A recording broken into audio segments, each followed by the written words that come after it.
All right. So I went to go check out the newest Captain America movie, A Brave New World. Here is my review on the movie. Let's get into it.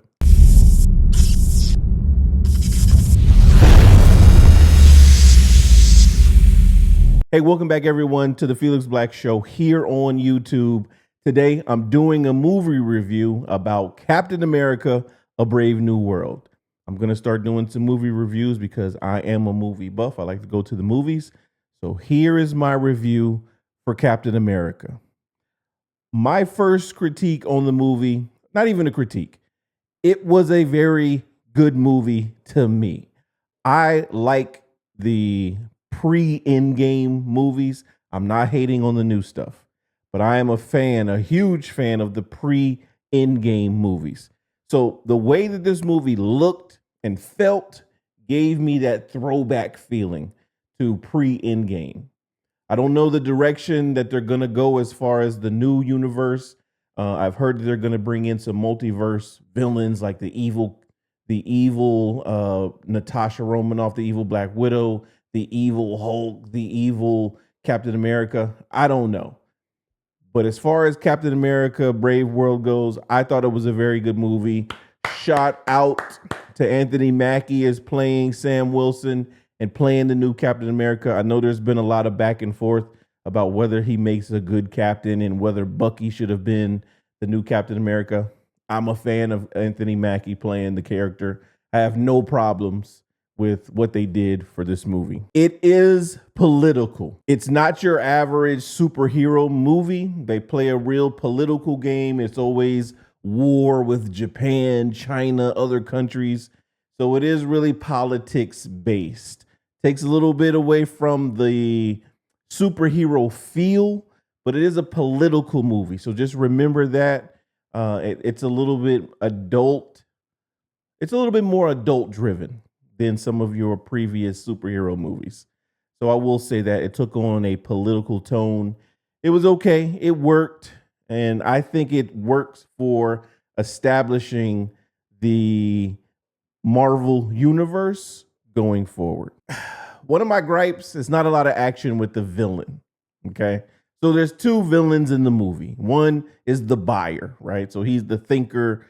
He's not really action packed. He's more of a strategist, and he puts people where he wants them to be as parts of the puzzle. Okay. That's one. But the biggest villain that they are pushing for the trailer is the Red Hulk, is General Ross. He doesn't get a lot of screen time, right? That is disappointing that he doesn't get a lot of screen time. The fight is pretty good, but I wanted more, right? I wanted more. When I see the Hulk, I want him to Hulk out like he did against the Hulkbuster armor in Infinity War. That's what I want to see. I want him to go crazy. I want them to push him to this maximum like anger. It was nice seeing Ross transform into the Hulk, and he started off pretty good with the helicopters, taking down some helicopters, but they get into like an emotional thing with him and his daughter, and that kind of calms him down. And just as the action looks like it's getting ready to pick up with the Hulk and Sam, it fizzles out to me. I wish they would have had more action with the Hulk, but they spent the bulk of the movie building that political energy, if you will, to have them on opposing sides, and to where it finally climaxes. There's a little bit of action. There's not much, in my opinion, right? But I wish they would have had some more. Hopefully, it looks like they're going to bring the Red Hulk back, and hopefully he gets a lot more action sequences in movies to follow. Red Hulk has potential, right? He has potential. He's pretty much just the Green Hulk, the regular one that we know and love. To have them go head to head would probably be not a little exciting, but it wouldn't be as great as him going against other people. We know the Hulk is kind of being an attitude driven person, but now he's kind of able to control it. I don't like what they did with him in Endgame, making him almost like a funny character real cool. The Hulk is supposed to be, once he comes out, it's the Hulk. He's supposed to get angry. He's supposed to get stronger. He's supposed to max out everything that he does. I don't like the fact that they made him more of a calmer, comedic angle with the character. I'm not a fan of that. Red Hulk did start off that way, but again, they made him have the feelings towards the end that kind of changed him. So we'll see how General Ross handles being the Red Hulk now that he's aware that that's what he is. He has potential. He has potential. I am personally hoping that he takes the side with Doctor Doom and we get to see him like unleashed like we were used to seeing the Hulk before he kind of got it under control. So all in all, I believe the movie was pretty good to me. I personally give it like a 7 out of 10 only because of the action sequences. It's something that plagued Transformers also. Transformers 4. There was too much human element, and I get it. We're there to see the human there to see the human characters, but we want to see the superheroes. We want to see the villains. It lacked the action sequence for me. It didn't last long enough. I'm just going to be honest with you. I wish it would have lasted a little bit longer, but I can see they built the story. They're asserting Sam into the role. They're asserting Falcon into the role. He looks like he's picking up the mantle and running with it. He's just a little bit more comedic than Steve Rogers was. But I like the story building. I see that they're building on top of that. Bucky's going to be a senator. I don't know how he's going to factor in into the story going forward.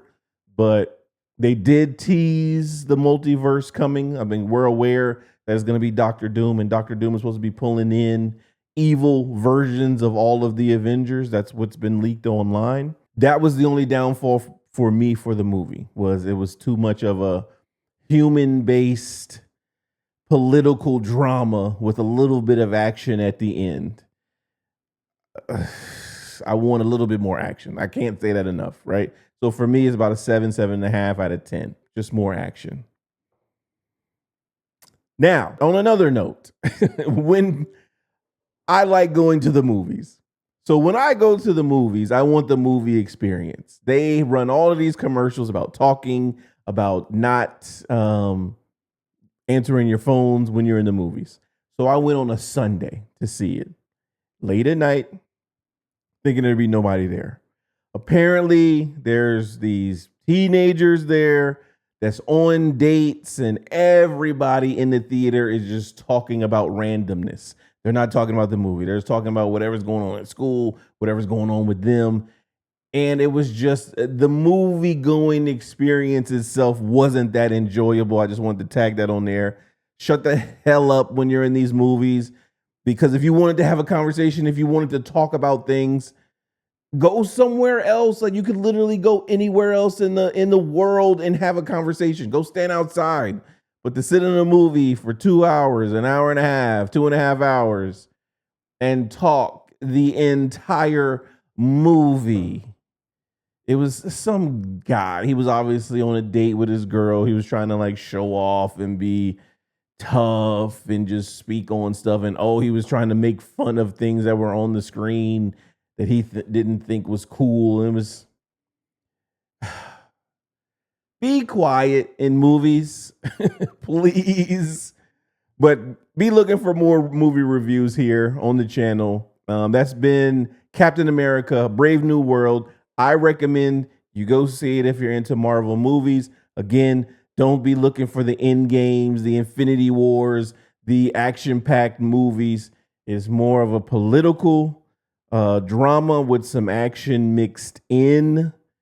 And what they show you in the trailer is really not that much of the movie. It's like a little section towards the end, and it kind of finishes the movie off. But up until then, political, problem solving type movie. But this has been Felix Black. Thank y'all. See y'all in the next one.